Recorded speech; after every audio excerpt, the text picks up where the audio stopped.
Thanks for hopping on to the Daily Wellness Podcast. We have two interesting and important topics to cover today.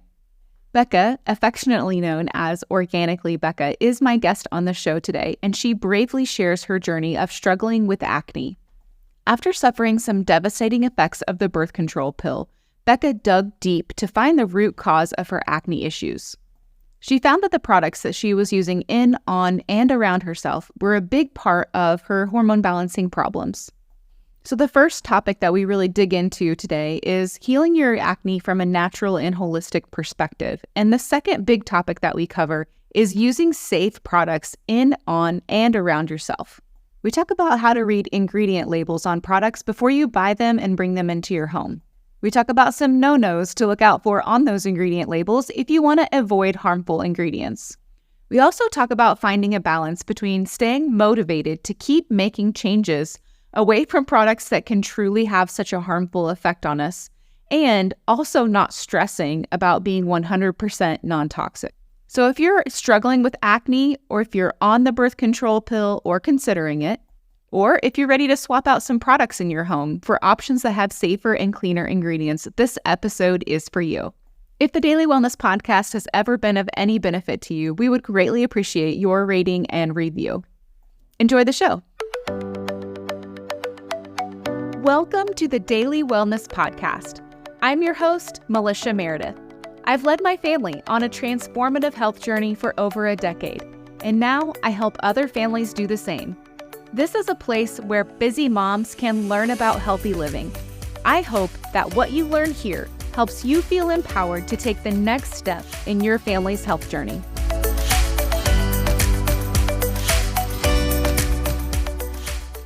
I read your story from your blog, and so I would love for you to kind of share that with us. I know that for people that don't know you, you have an amazing blog sharing all kinds of clean and sustainable living tips, but I'm sure that was kind of a journey and process for you to get there. So share how that came about for us. Yeah, definitely. So it was kind of on accident, I was not raised in a very holistically minded family or anything like that. I was raised very conventional 90s kid. Yep. So I feel like this is true for a lot of people who are kind of in this, clean living journey of their own.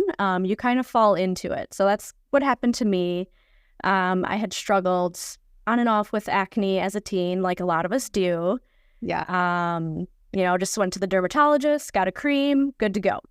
But then, of course, it all came back. So this was about 10 years ago. I was just dealing with a lot of health issues, really bad, severe cystic acne. So worse than when I had it as a teen. Inflammation, skin issues, gut issues, hormone issues. It was just so many things happening. And I was like, what's going on? I didn't know it at the time, but it was post-birth control syndrome. So it happened after coming off the pill. Yeah. I just didn't know that was a thing. There weren't really people talking about this at the time. So I was really just on my own trying to figure stuff out. I guess long story short, I was just kind of sick of the quick fixes for things. So I'm okay, I did the whole topical cream before for acne.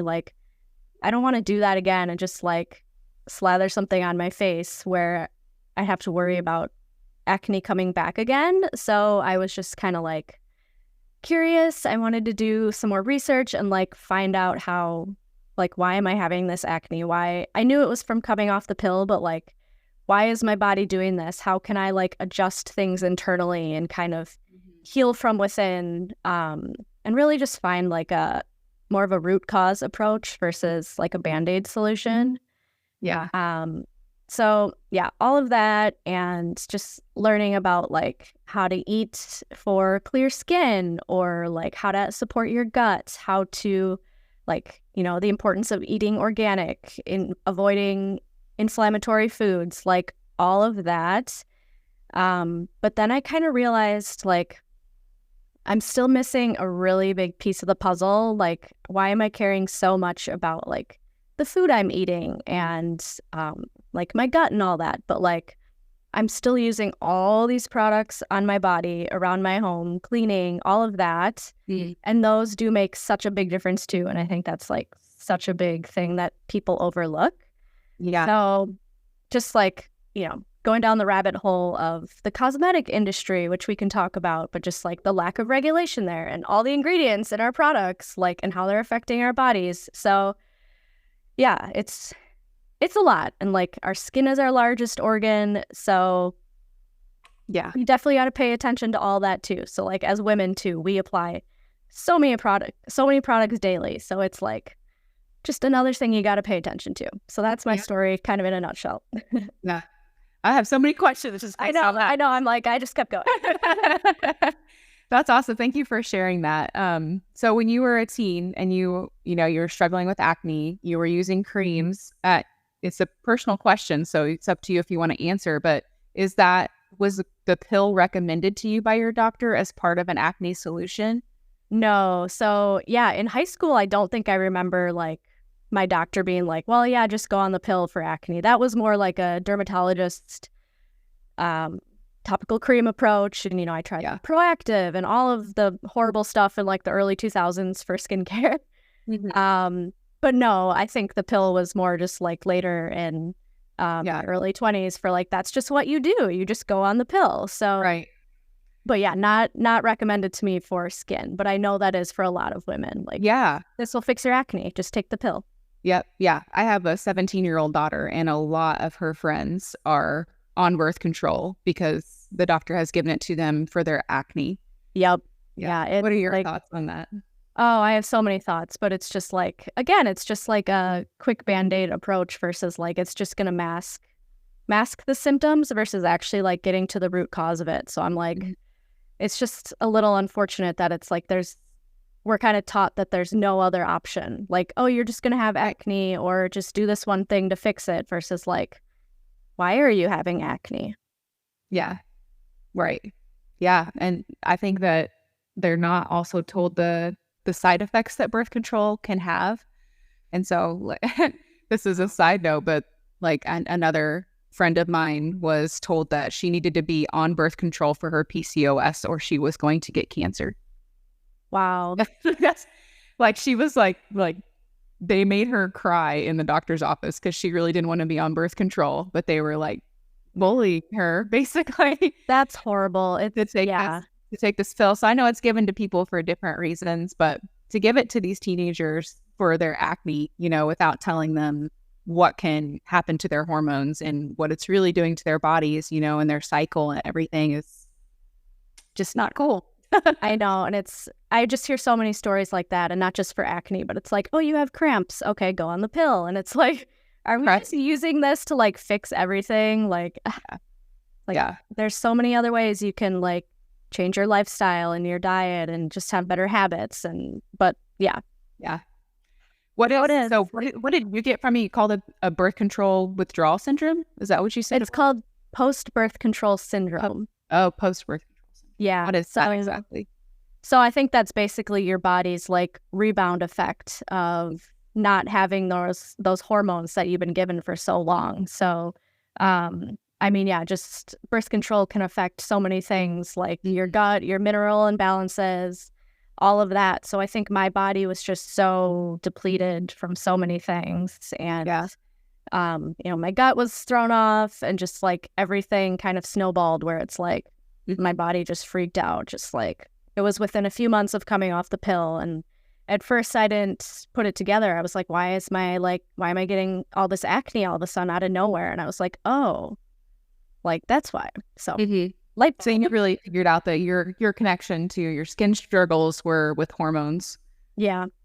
And then this was years ago where I didn't know of all these different resources out there. Now there's like naturopaths and there's like educators and like doctors online who like share specifically about like post-birth control syndrome and like all these resources to help that and like tests you can do. And that just wasn't available. So I was like just trying all this stuff on my own. But now I'm like, there's so many resources nowadays that can help with that. Yeah. So what was kind of the approach, like as you were learning, like, what was happening to your body and some of the things that you mentioned those steps that you took to really help heal your body. Can we go through kind of some of those a little bit? I know one you said was diet. Like, what are some of the things that you found in your diet that really helped your hormones, helped your acne, just kind of overall? Yeah. So it was like, I think I was reading, like, I bought some ebook that was like foods to avoid for acne. So I just kinda started from there. And again, I was just doing all this like trial and error. And now it's like I would have done things differently. But I think like, you know, I was basically just like avoiding inflammatory foods is a huge one. So like I think just like all the conventional processed foods, like gluten was a big one for me. One that's a little like, there's a lot of misinformation out there about that, but like dairy. So I was avoiding dairy and I thought that was helping, but then I found out it's actually like, oh, a little thumbs up. That's funny. So actually I found that like I can tolerate like organic, well-sourced dairy just fine. And that was not contributing to my acne, but like the conventional dairy, that was the trigger for me. There's a huge difference. Like the quality is just not the same. So that was one. But then I started learning too about just like the oils in our food. So like canola oil, vegetable oil, all the like heavily processed seed oils that are really inflammatory. So I was like switching to like olive oil and butter and like more avocado oil, more of those like healthier oils. Oh my gosh, the more I learn about oils, I think that's just the worst. I know. They're everywhere. Yeah. Another one was, just like sugar, trying to really watch my sugar.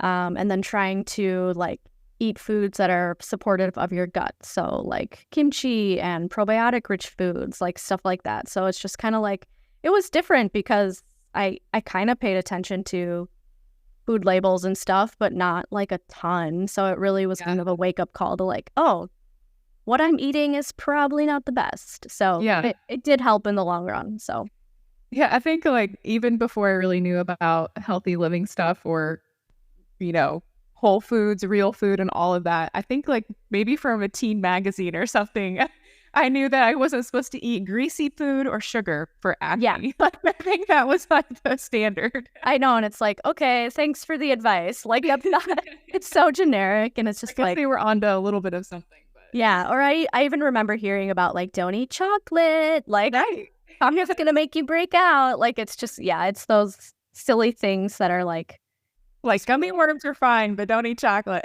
Yeah. Like, okay. Even though like, chocolate's really good for you if you get like the good stuff, but the whole like industry is just so like backwards sometimes. So it's like you really just have to do your own digging sometimes, unfortunately, but that's what it takes.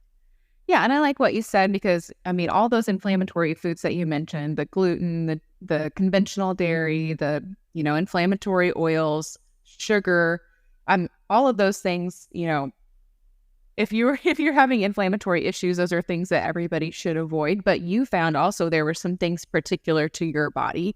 And I think that's important to keep in mind too when you're trying to find the right way, quote unquote, to eat for you. It's just to, if you're eating a lot of those foods, then it's going to take a while for your body to kind of regulate, and you to be able to tell what feels good or not. So you have to give it some time. Yeah. But I do think that that's really awesome that you were able to just kind of like intuitively know, like, this makes me feel good, this doesn't. Yeah, definitely. And it's like, now there's testing and stuff you can do, like gut tests and food sensitivities and all that. But it's like with everything, it's always going to be like bio-individual. Like there's not like, okay, this one thing's going to clear your acne or this one thing is going to fix your gut. Like it's like, what's really going on in your specific body that like is out of balance or a little bit of adjusting. Right. What did you learn about gut health and the connection to hormones and acne and all of that? I mean, it's just like your gut controls so much of everything that it's like, I was never paying attention at all to gut health. Like that just wasn't really a thing. And like, we're just told growing up, like, okay, anything on your skin. If you're having acne, it's because you're not washing your face. It's because you're dirty. You're not showering enough. Like, there's never anyone saying like, oh, maybe it's like your gut, or maybe there's like something internal. Like, that's just so true. It did not cross my mind to be like, oh, okay, if I'm eating this thing, it can like trigger something in your skin. Like, and then there's also like, you know, medical professionals, like, I don't want to like try to bash them, but like a lot of people will say like it's totally unrelated. You don't have to worry about what you're eating. Like, use this cream, or just use this product, and that'll fix it. So it's like, it's so frustrating sometimes, but it's like, yeah, your gut health just, what do they say? Like, your gut is your second brain, where it's like, it can affect your hormones, your skin, like your mood, your like everything. So it's like, if that's off balance, you're going to be experiencing so many different issues. Yeah. Our gut regulates a lot of our hormones. So that is frustrating to, you know, be told there is like no connection to your bodily systems. Like, that doesn't even make sense. Yeah. If only we were told this like earlier on, it wouldn't save us all a lot of trouble, but the case. So, the path that you have taken, I still want to talk about like the products that we use for sure, but the path that you have taken to really dig deep, especially when there wasn't like a ton of information readily available to you. I mean, you had to do a lot of work to do that. Like, do you feel like that was a harder path to take? Yeah, like, totally. Like, kind of what I mentioned before, but like, we're just a society that just, you know, we love these quick fixes. We love just like, okay, I have this symptom. What can I take or use to like mask this one symptom? Versus like, you know, why are we experiencing this? What's causing it? How can I dig a little deeper to like find the root cause of that? Like, you know, it's healing things naturally and holistically and finding the root cause. It takes time. And a lot of us don't want to take the time to figure that out. Like, you know, you might have to do trial and error. You might have to do testing to see what's going on. It's like, it's the longer, harder path for sure. Like, especially if you can't pinpoint like the problem right away, like it's more work. But I think in the long run, it's just so worth it to like figure things out and figure out the cause of health issues. Yeah. Kind of a choose your hard situation, right? Yeah. Seriously. If you haven't done all of that, you might still be struggling today. And that would also be very hard. Yeah. Like, do I want to take the time up front to like really address this? Or do I want to keep like pushing it aside for my whole life? Right. That's kind of how I feel. Yeah. Okay. So I know you talked about cleaning and cleaning products, cosmetics and stuff like that. I guess I would love to kind of pick your brain on things that you have learned in kind of your thought process, I guess, in choosing products now. Like, what is some of the truths that you found out about the companies that make cleaning products and cosmetic products and personal care products that really make you be mindful and intentional in the products that you choose today?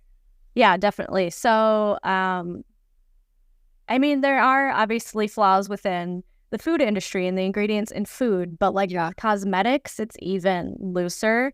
So I kind of tell people like sold does not equal safe. I think a lot of us just assume, ooh, I like that. Yeah, ooh, I like that. Or it's on the shelf. It's, you know, produced by this really reputable company. It must be fine for me. Like, it's okay. I don't need to like look into it. But like with cosmetics, it's kind of like, and cosmetics encompasses like cleaning products and personal care products, hair care, all of that. So they don't need the same type of like FDA approval like food does. And then if you think about like, if you read an ingredient label, there's just so many ingredients in products versus like food. There's still a lot of stuff in like food and packaged food, but it's not as vast as cosmetics. So just like an example, it's been estimated that like only like 10 or 11% of the ingredients that are used in cosmetics, and this is over like almost 11,000 ingredients. It's only 11% of those have like actually been evaluated for safety. So it's like things just aren't really, no one's really looking out for like what's in the ingredients and are they safe for us to use. So that was really eye-opening for me. Another big stat that like really made me think was like over in Europe, they ban like it was over 1,300 ingredients, but now it's up to over like 2,500 ingredients that they ban versus in the United States, it's 11 ingredients. So, oh my gosh. So I was That's like, so insane. what? And then even in like Canada, I think it's about 500 in Canada. So like every country's different. Europe is definitely the strictest. There's still stuff in makeup in Europe that's not great, but like they at least have a little more like regulation, right? Things that they're like, hey, that's not really good for us to be putting on our body. So let's not allow that. So yeah, that was just like the biggest wake up calls for me. And then just like thinking about again, like all the products we use on a daily basis, women use like so many more products than men. And then there's like another stat that's like women apply an average of 168 chemicals per day. So it's like, okay, my skin is my largest organ. Why, like, what effect are these ingredients having on my health? Especially if like, you know, I'm putting a lotion all over my body and it's like seeping into my skin. Like, right. That was just, yeah. It just really like, it freaks me out, but like, it also just kind of like inspired me to be like, okay, I really want to like dig deep and like start trying to do things better for the products I'm using. Right.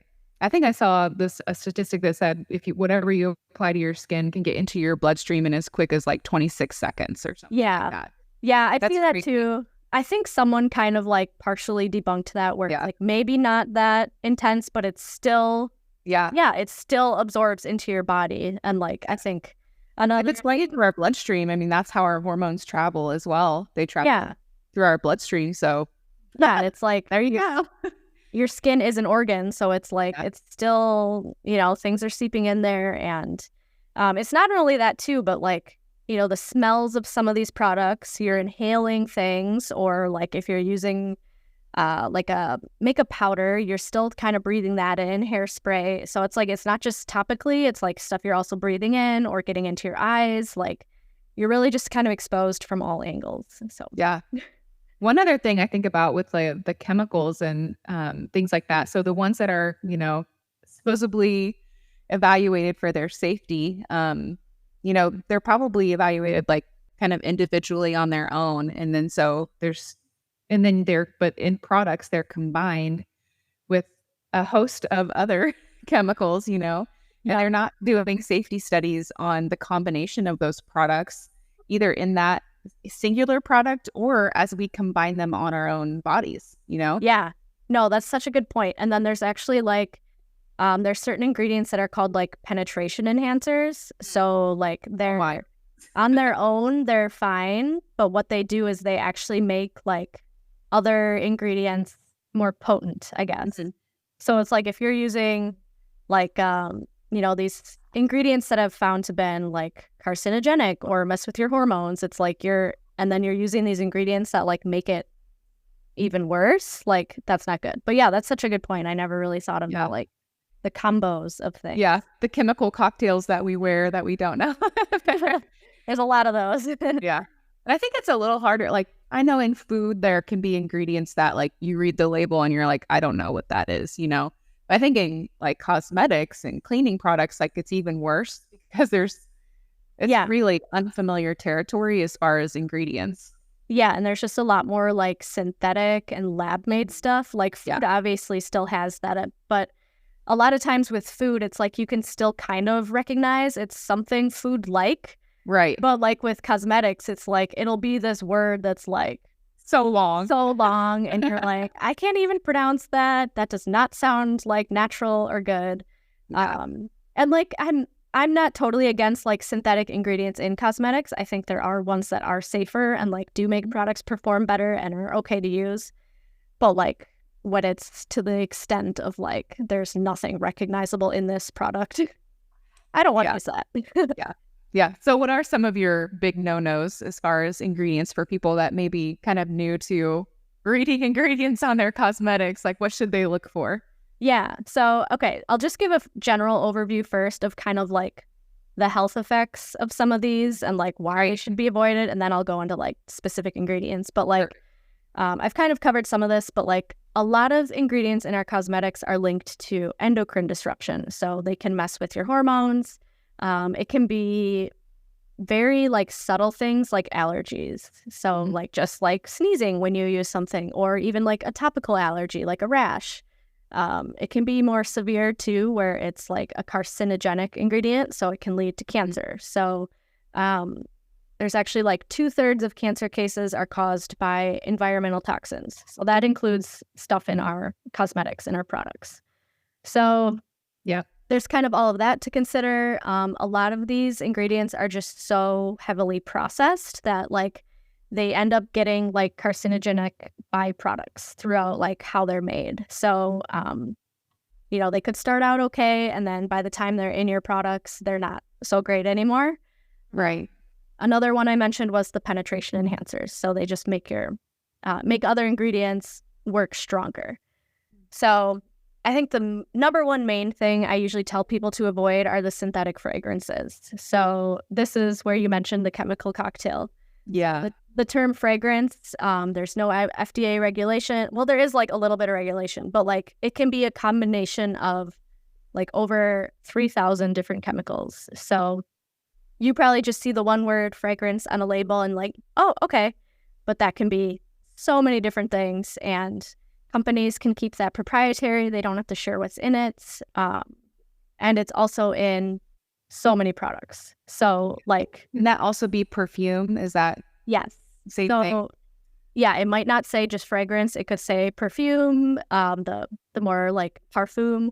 Yeah. It could be aroma. It could be cologne. It could be musk. Like people can also say like made with natural fragrance, or made with essential oils, but it's like that can still contain other fragrance ingredients. Gotcha. So that one's just like a very tricky one, because it's like more than meets the eye, basically. So a lot of those chemicals can release VOCs, so volatile organic compounds.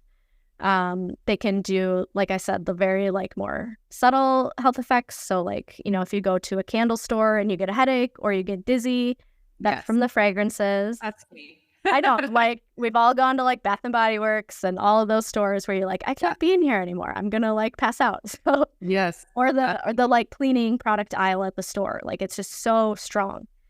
I'm to the point where I have to plug my nose if I accidentally go down that aisle. Yeah, you can like smell it from miles away. So there's that. And then they also have the endocrine disrupting properties. So these fragrances, they contain things called phthalates. So phthalates are chemicals that make the fragrance linger. So that's why when like you put a perfume on, you can smell it hours later. That's from the phthalates. So those are, again, endocrine disrupting.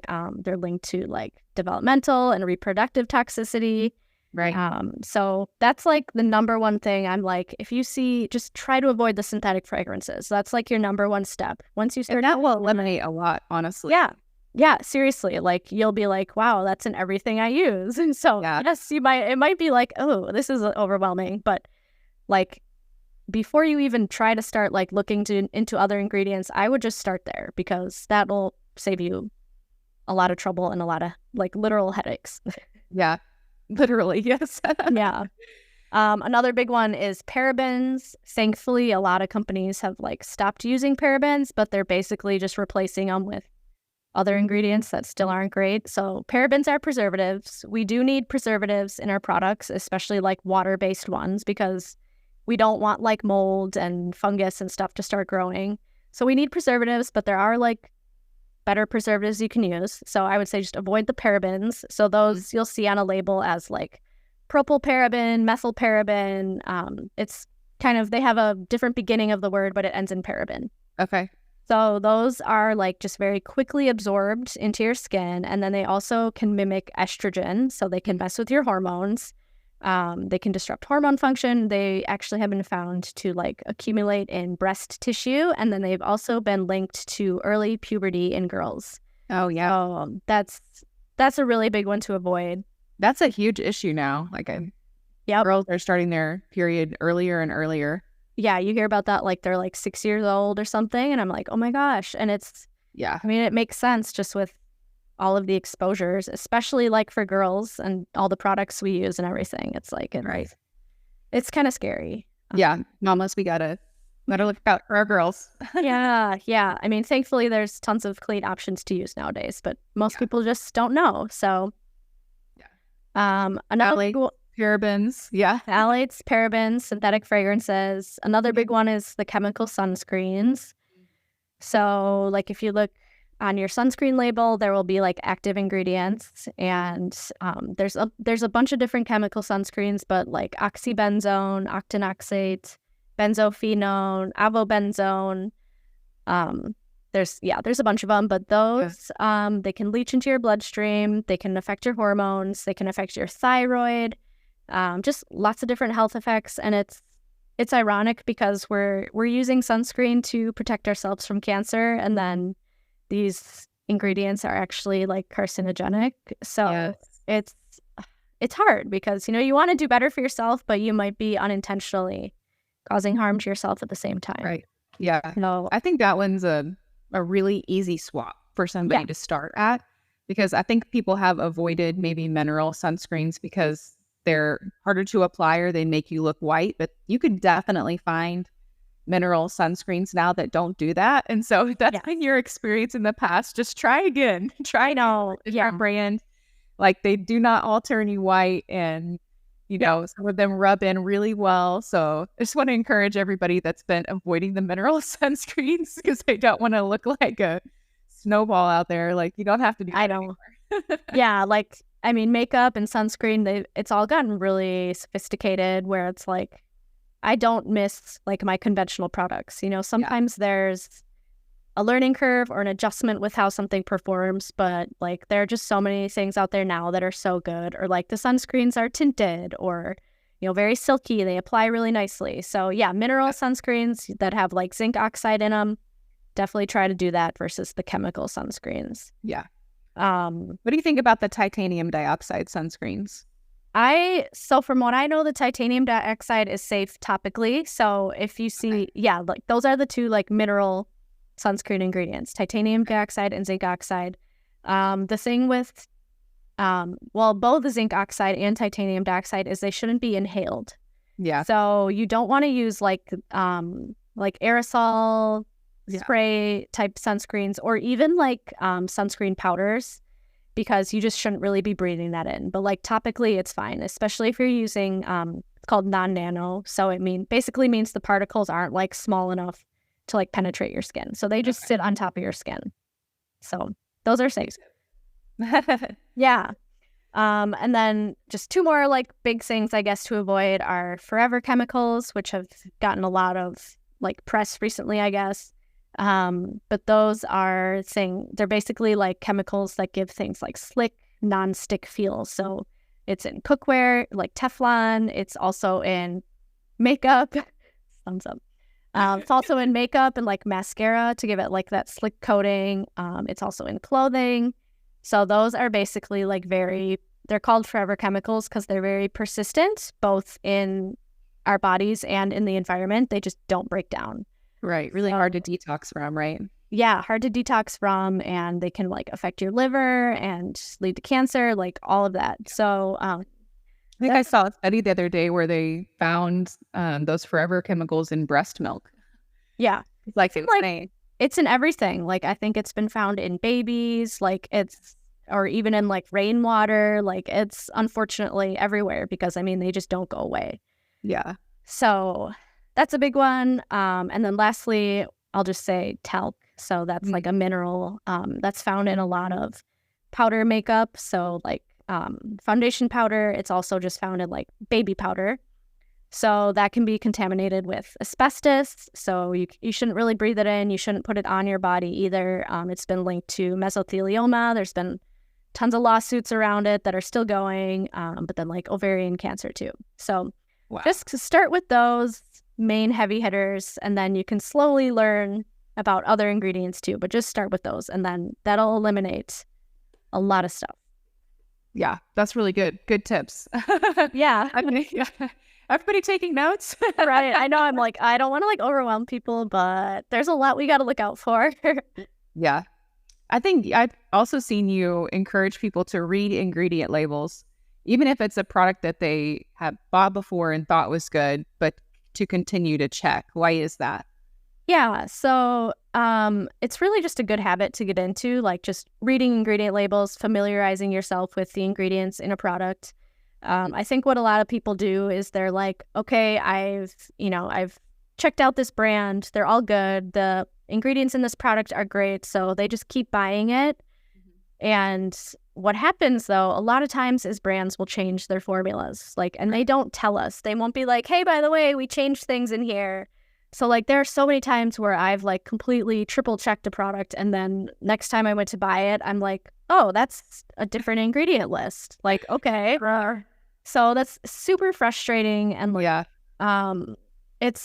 it happens a lot too, like when a brand will either get bought out by a company or they just become a really big popular brand. They might change suppliers, something like that. So these ingredients just kind of can like sneak in sometimes. So I'm like, I don't want to make people feel like they have to be like paranoid or like overly like checking everything all the time. But like every now and then when, like if it's something you've been buying for a while, just check it and like make sure like, okay, all looks good. Mm-hmm. Yeah.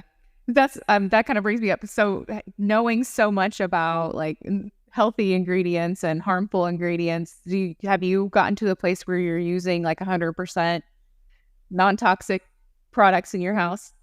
No, like I'm definitely not perfect, and I always try to like show that and tell people, because I don't want people to feel like they have to live in this bubble or be perfect or a purist or be paranoid about everything they're using, because you don't. Like, I mean, in an ideal world, we'd all use products that are great for us and be surrounded by the perfect, most pure things. But that's just not, that's not like feasible or attainable for anyone, nor is like the stress of that worth it. So like, I always just try to tell people like, okay, I want to like give you the education, and so you have the knowledge and you know what the best thing is, but like don't try to be at that level. Like I think it's all about making those informed decisions and like also like living your life in moderation. So like I still get my hair dyed at a regular salon. I don't eat 100% organic. I go out to eat. Like there are so many things. I mean, I'm to the point now where like most of the products I use are like really good, but I've just been doing this so long and it takes time to get there, where it's like, if you're just starting out, it's going to take a while to swap out all your stuff. So, I'm not 100% there, and I don't think anyone is. If they are, I'm not sure I trust that. Yeah. Well, I appreciate you sharing that and being honest about that, because I know I can be like kind of an idealist, and I can stress myself out over things that aren't perfect in our life or in our home, and worry about the effects on my kids and all of that. But I think I have to stop and like think about how far we've come, and realize that, if you're listening and you're not using any, non-toxic products, or you haven't really thought of that before and you're kind of new to this journey, if you could reduce your toxins by like 50 to 70%, like that's still huge. Like if you can just swap out like half the products in your home for not harmful products, like that would make a huge impact on your health.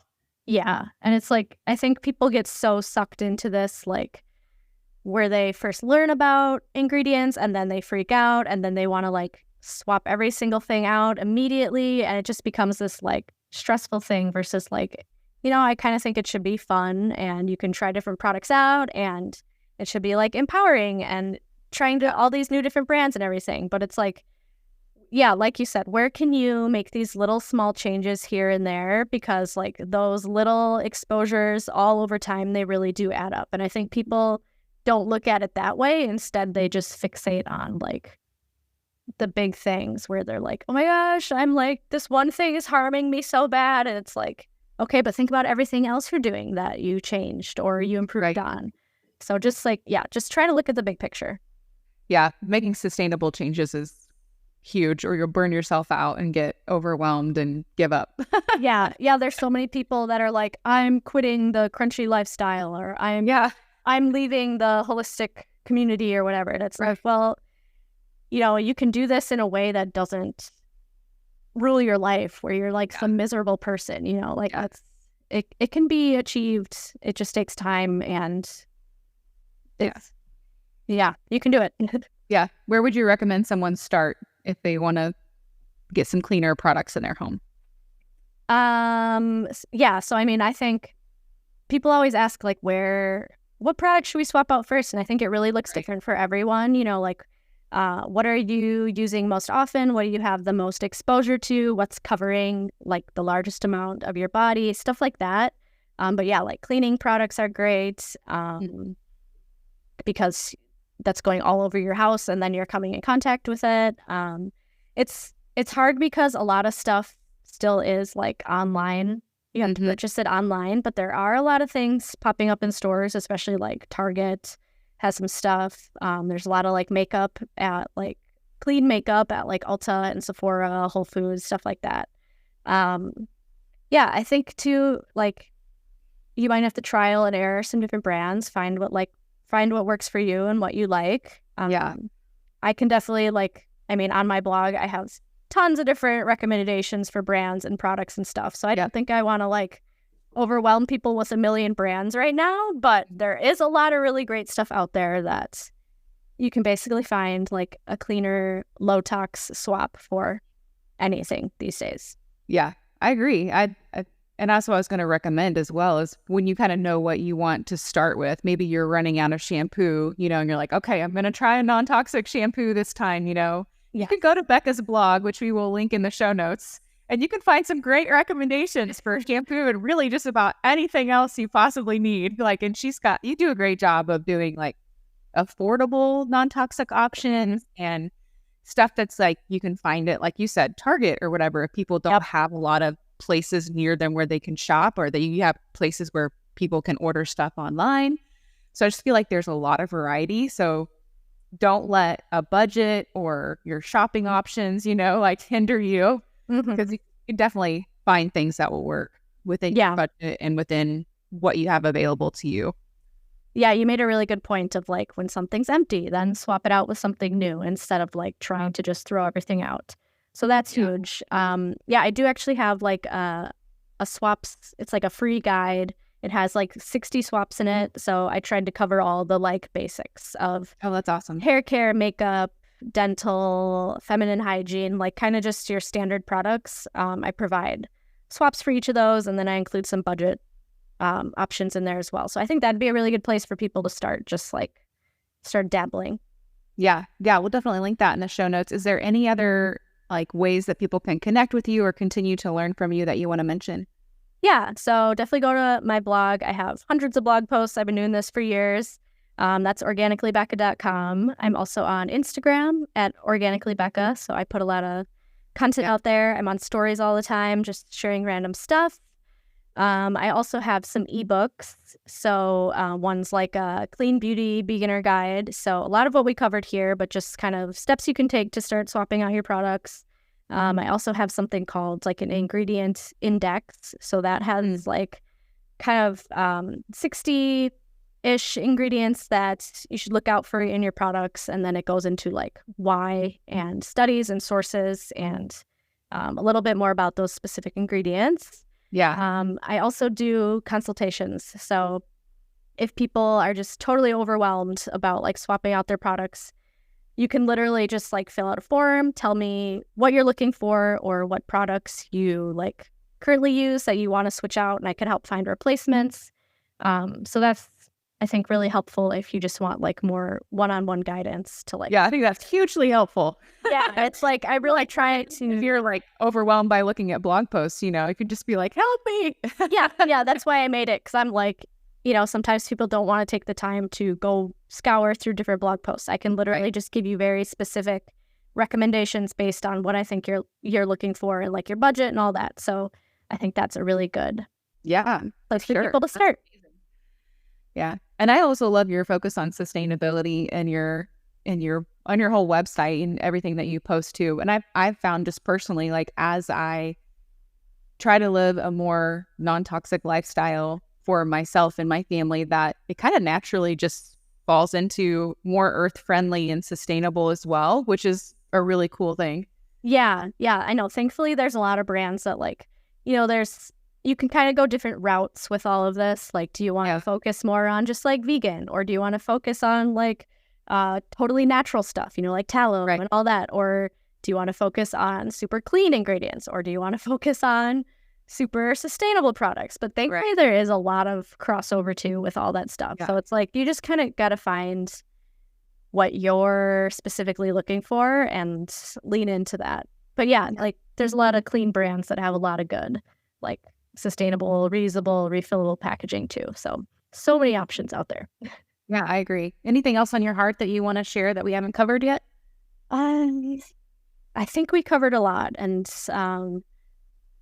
I think at the end of the day, my message is always just find balance with it all, because otherwise it will just totally consume you, and the stress of all of it is just going to outweigh like all the little ingredients in your products that could be toxic. The stress of all of it will just outweigh all of that. So if you need to if you're following all these accounts online and it's really stressing you out, like maybe take note of who you're following. If it's like making you feel a certain type of way, or if you're trying to live up to someone else's standards of how they're living, and you're like just comparing yourself to that, and like, oh, they're more like non-toxic and pure than I am. Like, you just can't look at it that way, because we all have different budgets and access to different things, different circumstances. So it's like, just have your own little version of what you're trying to accomplish and stick to that, and eventually you'll be at this place that like is way different than where you were a couple years ago. So it'll all work out. Thanks for listening to today's episode on the Daily Wellness Podcast. We hope that you found it helpful for your own wellness journey. And if so, we'd love for you to leave a review. Then come back and listen for review shoutouts on upcoming episodes. For more information, check out the show notes and connect with us on our website, dailywellnesscommunity.com.